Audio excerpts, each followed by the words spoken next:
Do you remember the first time loneliness truly touched you? I'm not talking about ordinary solitude. I mean that profound, bone-deep loneliness that settles in your soul, even when you're surrounded by laughter and light. Let me take you back to December 31st, 2022. I was standing in a room filled with 200 celebrating people. Confetti rained from the ceiling, champagne bubbles danced in crystal glasses, and the air vibrated with excited shouts and music. But as I watched the fireworks paint the midnight sky, I felt something unexpected. A chilling emptiness that no amount of celebration could warm. In that moment, surrounded by so much life, I realized I had never felt more alone. The laughter around me seemed distant, like watching a movie through thick glass. And when I looked closely at the faces around me, I saw the same haunting reflection in other eyes. We were all performing happiness, while quietly drowning in isolation. This isn't just my story. This is the silent epidemic sweeping across our generation. We've built the most connected world in human history, yet we're dying of spiritual starvation. We have thousands of friends at our fingertips, but nobody to call at 2 a.m. when the darkness feels overwhelming. The data paints a devastating picture of our collective isolation. 61% of young Americans report feeling serious loneliness regularly, a 300% increase from 2 decades ago. 54% of adults feel like no one truly knows them beyond surface level. The average number of close friends has plummeted from 3 to just 2 in the past generation. Loneliness increases early death risk by 26%, making it deadlier than obesity or smoking. 43% of seniors report feeling lonely on a daily basis, proving this epidemic spans all ages. Social engagement has decreased by 35% since the digital revolution began. But these cold numbers can't capture the human stories behind them. They don't show you. The Fortune 500 CEO, who leads thousands of employees but eats dinner alone in her penthouse every night, scrolling through photos of families she'll never have. The social media influencer with 2 million followers who lies awake at 3 a.m., reading hate comments and wondering if anyone sees the real person behind the perfect posts. The college freshman surrounded by 30,000 peers who spends Friday nights watching Netflix alone, pretending she's too busy to go out. The newly retired man who wanders shopping malls just to feel the presence of other humans, aching for someone to ask how his day has been. The young mother pushing a stroller through the park, smiling at other parents while secretly yearning for just one genuine conversation that doesn't involve diaper rash or sleep schedules. We've become experts at building digital networks, but amateurs at building human connections. We can navigate complex social media algorithms, but struggle to navigate simple emotional intimacy. This is the great paradox of our time.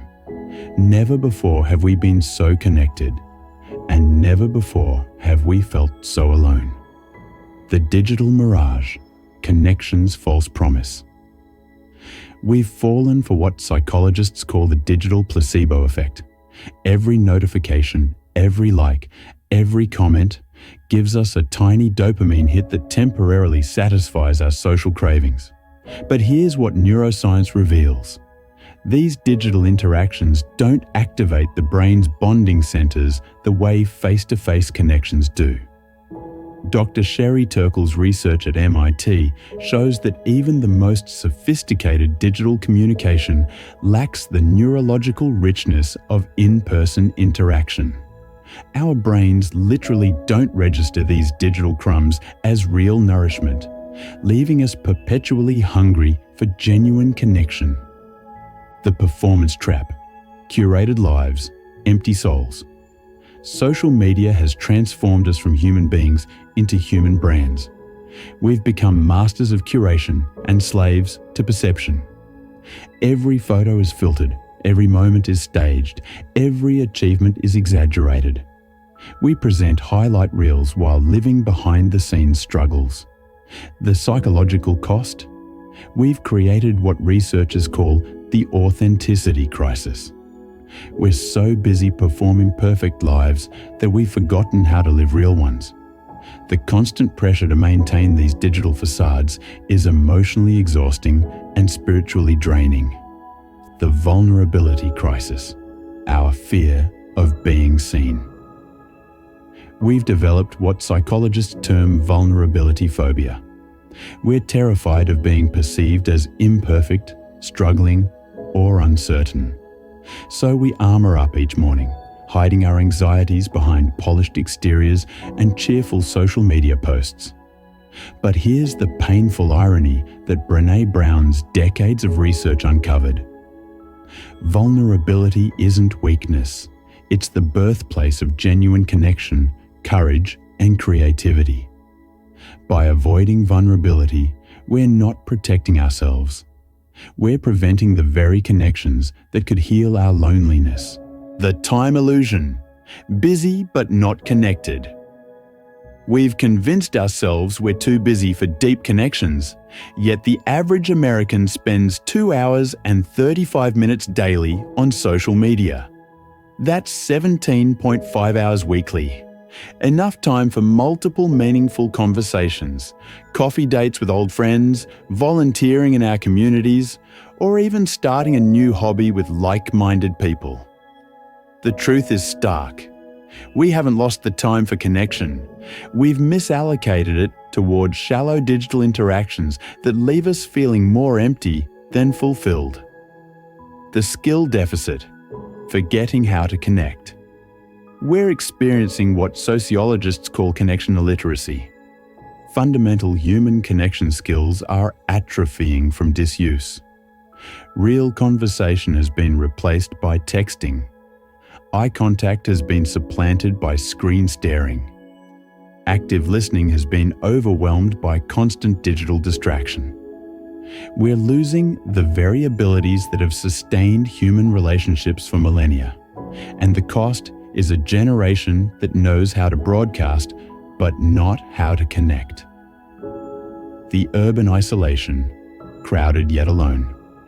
Modern urban design and work cultures have created physical and emotional silos. We live in apartment buildings where we don't know our neighbors' names. We work in open-plan offices where genuine conversation is replaced by Slack messages. We commute in metal boxes isolated from human contact. The very structures of our daily lives have been engineered for efficiency at the cost of connection, creating what urban researchers call architecture of isolation. Step 1. The connection audit, facing the truth. Begin with a week-long connection inventory. Track every social interaction, both digital and in person. Rate each one on a scale of 1 to 10 for how it made you feel emotionally nourished. Most people discover they're investing 80% of their social energy in connections that provide only 20% of emotional fulfillment. This awareness is the first step toward meaningful change. Step 2. The vulnerability ladder. Gradual opening. Start with small, manageable acts of vulnerability. Day 1. Share one genuine feeling with a safe person. I felt overwhelmed today. Day 3. Admit a small struggle you're facing. Day 7. Ask for help with something minor. Gradually increase the depth as people prove trustworthy. Remember, vulnerability is a muscle that strengthens with practice. Step 3. Scheduled connection, making it non-negotiable. In our overscheduled lives, connection must become intentional. Schedule weekly 30-minute phone calls with important people in your life. Plan monthly connection dinners where phones are banned. Create quarterly weekend retreats with your closest friends. Treat these connection appointments with the same importance as business meetings. Step 4. Digital boundaries, reclaiming your attention. Implement what I call connection windows, specific 45-minute periods for meaningful digital engagement, followed by complete disconnection. Use app timers, turn off non-essential notifications, and create phone-free zones in your home. Remember, your digital life should serve your real life, not replace it. Step 5. Skill building, relearning connection. Practice active listening daily. Start with 5 minutes of completely focused attention on someone speaking. Learn the art of asking open-ended questions that invite depth. Practice maintaining eye contact in conversations. These aren't just social skills, they're essential survival skills in our lonely world. Step 6. Community seeking, finding your tribe. Be intentional about finding your people. Join clubs, volunteer groups, or classes aligned with your genuine interests. Seek quality over quantity. It's better to have 3 people who truly understand you than 30 who barely know you. Remember, belonging doesn't mean fitting in. It means being embraced for who you truly are. Step 7. The small moments, micro connections. Matter, don't underestimate brief, genuine interactions. The meaningful eye contact with your barista, the warm greeting to your mail carrier, the brief chat with a neighbor. These micro connections create a web of belonging that supports our emotional well-being in profound ways. Your loneliness isn't a personal failure or character flaw. It's your soul's ancient wisdom reminding you of your fundamental human need for genuine connection. That ache you feel in quiet moments, that's your humanity calling you home to what matters most. Today, I invite you to take one courageous step.